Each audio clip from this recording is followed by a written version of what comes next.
Hey guys, it's Austin here with Out Jeeping. In today's how-to, I'm going to be showing you guys how to install Rubicon Express sway bar disconnects and drop brackets for your front sway bar on your solid axle Jeep. And we're going to get it all dialed in so it works properly. So let's get started.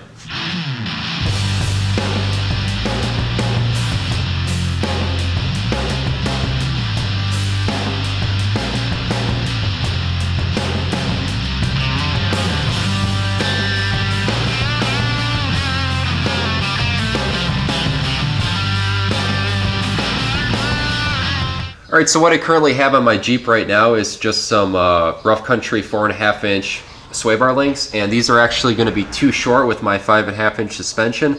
And I also have a 3-link suspension on here, so the axle is pushed a little bit forward. And the problem that I'm having is that the sway bar, when I drop and flex, it's actually contacting the coil spring. So that tells me that the sway bar needs to go a little bit more forward. So to fix that, we got some Rubicon Express drop brackets. Now these drop brackets are made out of 1/4 inch, and they drop it down about 2 inches, and then they also push it forward about 1 inch. Now if you have a normal factory style sway bar link, it's normally going to have a stud here on the bottom axle side, which needs to be pressed out for our new sway bar links to go into place. It's also going to have a threaded rod over here that goes through your sway bar and just going to have a nut right at the top. Now with these sway bar links, it's pretty easy. I actually had some makeshift pins over here. These didn't come with the kit, but I just bought them at the hardware store, so they're kind of makeshift sway bar disconnects. So this is already disconnected since I already have my sway bar technically disconnected from the axle, and up here I simply have a bolt that goes through my sway bar, and I'm just going to unbolt that. Then I'm going to unbolt it from the frame over here. These have two 15mm bolts going up into the frame. I'm going to disconnect those, and then we should be able to put on our drop brackets. And also I forgot to mention that our drop brackets do come with hardware, so you don't have to worry about that. And with our sway bar links, it's going to have a bolt that goes down here on the bottom that stays stationary, and it comes with all the hardware, so you don't have to worry about anything else.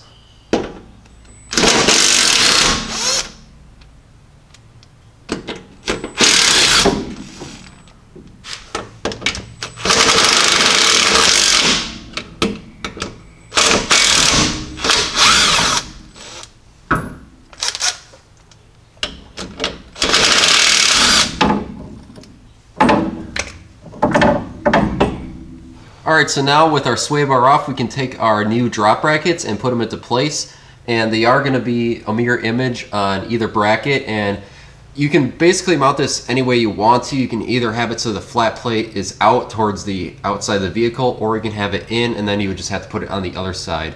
I'm actually going to install it this way, that way if there's any dirt or anything from the wheel kicking up, it's not going to sit in here. So this part, we're going to retain our factory hardware, and we're going to put it through these top holes that go to the frame.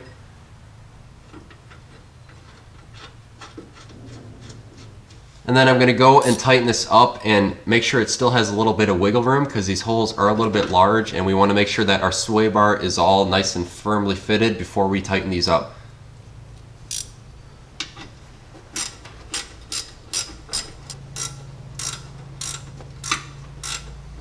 Alright, so it's still a little bit loose. I'm going to leave it right there for now, and I'm going to go do the other side.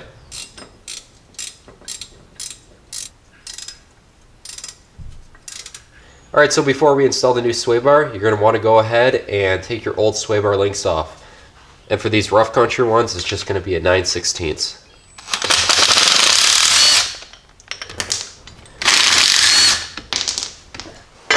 Alright, so this is where it helps if you have two people, but if you don't, you can kind of use your legs to lift up the other side of the sway bar.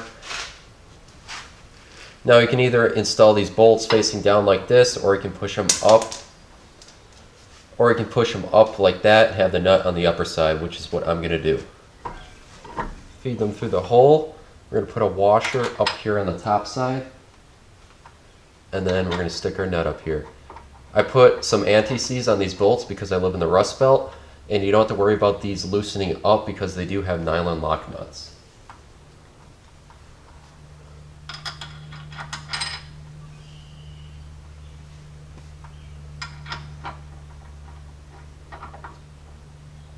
And then same thing on the other side.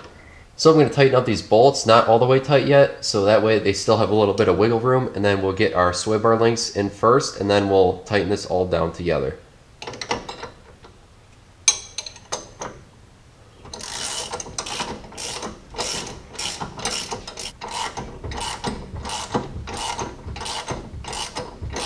Alright, so it's the next day here because UPS actually delayed my shipping, so I wasn't able to install this yesterday. But this is what our new sway bar links are going to look like. This part number is RE1131, and it's for the taller lift. They also make RE1130, which is for, I believe, a 0 to 3 inch lift on some Cherokees. And this one's rated for 4 to 6 inches of lift on the Jeep Cherokee XJ. But this kit also works with the MJ, ZJ, and TJ, and as you can see, they have different lift requirements for that.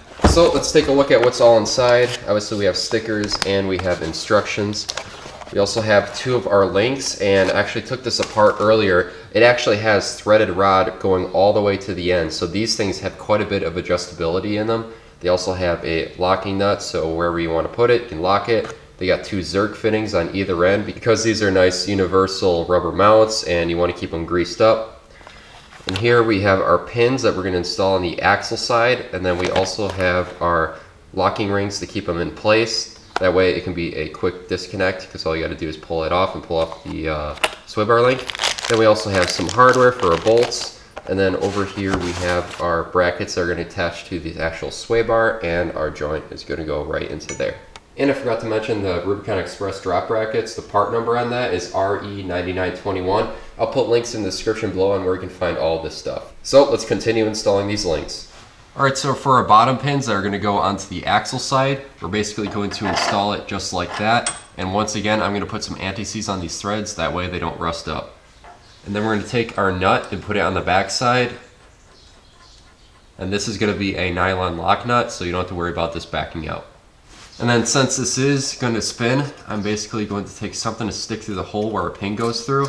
And you can clock it in any position you want because that's how your pins are going to stick in. So whatever is easier for you, you can clock this in whatever position you want. And then all you got to do is tighten this down.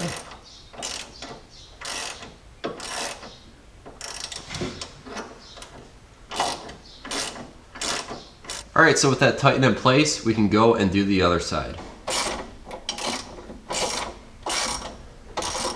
Alright, so the next part we're going to install are these U-brackets that hold in our new sway bar links. And these are going to mount basically just on the top like that. And you're going to want to make sure that the threaded side over here is towards the inside of the vehicle.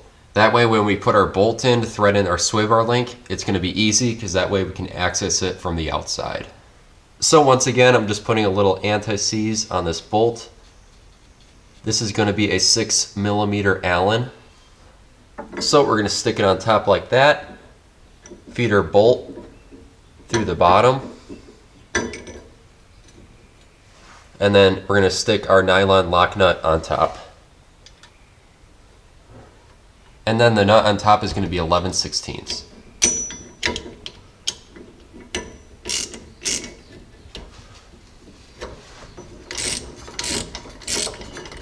Alright, so once this starts to tighten up, you want to make sure to line it up as straight as possible. That way you don't have any issues. And then you can repeat the process on the other side.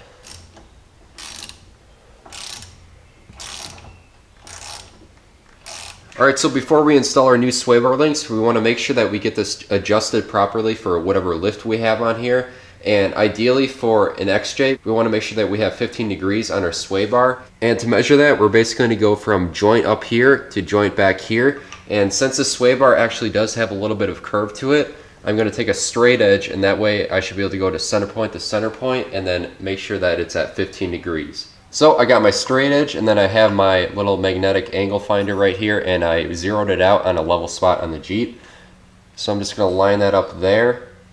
And about right there is where 15 degrees is at. And it is still a little bit close to my coil, and I probably should have got the shorter links for my lift since I have these drop brackets. Because with our new links, this is actually a little bit too long. So I might not be able to run the proper angle for my Jeep, but you want to make sure when you do it on your Jeep that you get the proper angle. That way you have the best ride quality. But since I need a little bit more shortness on these sway bars, I'm actually going to cut about 1 inch off the threads because I have too much, and then that way I should be able to snug this down all the way. I might get rid of this jam nut and have these two tighten up together. Alright, so once you have the angle for your sway bar all dialed in, you can go and have the measurement for both of them exactly the same. So basically take a tape measure and you go from the center of the hole over here to the center of the hole over there, and you want to make sure these are matched up. I also went ahead and added some anti-seize to these threads inside of here, and then once you have that all in, you can go and use this locking nut and tighten that up, and that's going to be 15/16. So now we're ready to install our sway bar links. First thing we can do is actually add some grease to the bottom over here where our sway bar disconnect is. That way when you're out on the trail, these are going to be a lot easier to pull off. And then included in the kit we have these nylon spacers, and we're going to put this on first before we put on our links. And then when you install this, you're going to want to make sure you have your grease zerks facing forward. That way it's easy to service.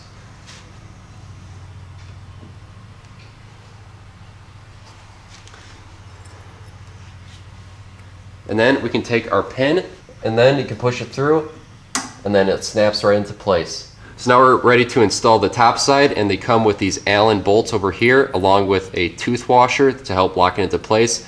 They also do have a little Loctite on the threads over here.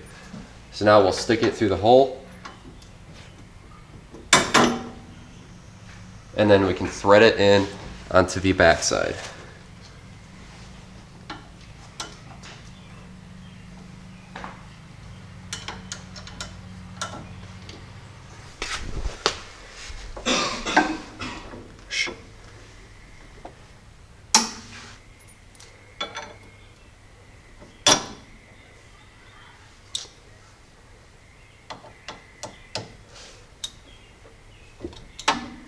Alright, so now with our sway bar links in, I'm going to go and tighten up these bolts over here.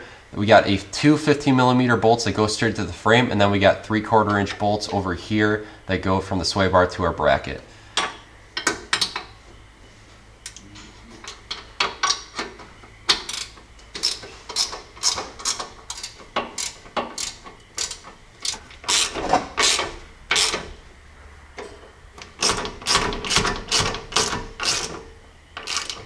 Alright, so with that tightened up on this side, you're going to want to do the same thing on the other side. So once everything's tightened down, the very last thing you got to do is hit some grease in these grease zerks right here. I currently ran out of grease in my grease gun, so I'm going to have to do this later on, but you want to make sure you do that before you drive it. That way you don't have any premature wear on your bushings. So that's going to be a wrap for today's video. I really do like this kit, and this should last a long time as long as you keep those zerk fittings all greased up. I did install this right before I went down to Indiana, and I drove this Jeep all the way down there, and I've had no issues with it so far. And I'll make sure to leave a link to all the parts I used in this video in the description below. So if you found this video helpful, make sure to like and subscribe to the LGP YouTube channel, and I'll help keep these videos coming.